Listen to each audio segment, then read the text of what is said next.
আজ সারাদিন কি কাজ করলাম সেটাই আজকে আপনাদের সাথে শেয়ার করব। হ্যালো এভরিওয়ান, আসসালামু আলাইকুম।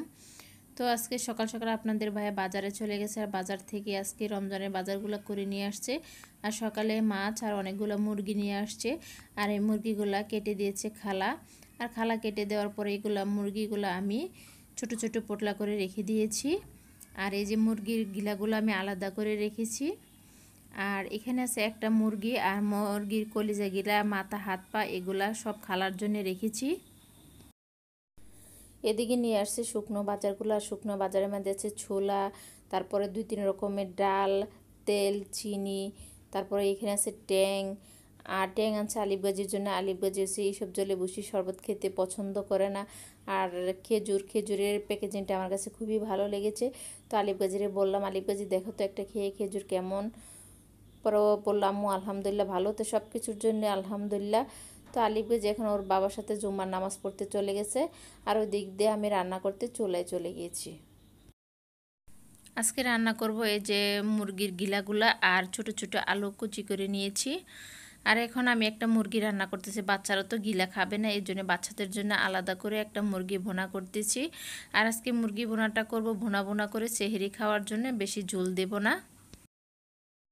আর ওইদিকে শুটকি বোনা করে নিচ্ছে। আপনাদের ভাইয়া বলতেছে শুটকি বোনা করতে। আর এটা ছিল লটকা শুটকি, আমি কক্সবাজার থেকে নিয়ে এসেছিলাম।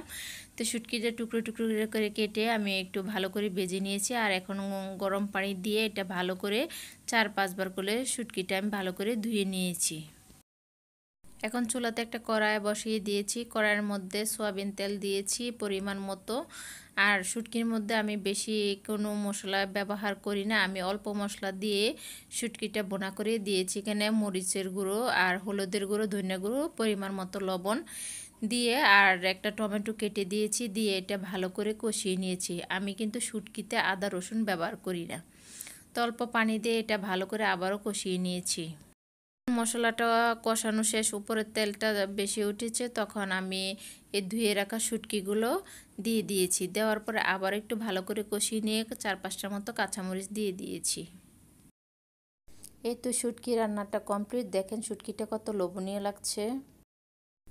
এখন মুরগির গিলাটা রান্না করব। এটা আজকে একদম ভুনা ভুনা করে চচ্চড়ির মতো করে রান্নাটা করব। 2-3টা আলুও দিয়েছি সাথে, যেহেতু খেতে ভালো লাগে। আর এটা কিন্তু বাচ্চারা খাবে না, শুধু আমি খাবো, আর অর্ধেকটা খালাকে দিয়ে দিব। তো খালা আর আমি মিলে দুজনেই এটা খাবো। তো আমি সব মশলা দিয়ে ভালো করে এখানে কষিয়ে নিয়েছি। আদা রসুন, হলুদের গুঁড়ো, ধনিয়া গুঁড়ো, মরিচের গুঁড়ো, পরিমাণ মতো সব কিছু দিয়ে ভালো করে কষিয়ে নিয়েছি। এ তো ফাইনালি দেখেন কত সুন্দর হয়েছে রান্নাটা, দেখে কিন্তু অনেক লোভনীয় লাগছে। আজকের ভিডিওটা আপনাদের কাছে কেমন লেগেছে অবশ্যই কমেন্টে জানাবেন। আর সবাই ভালো থাকবেন, সুস্থ থাকবেন। আল্লাহ হাফেজ।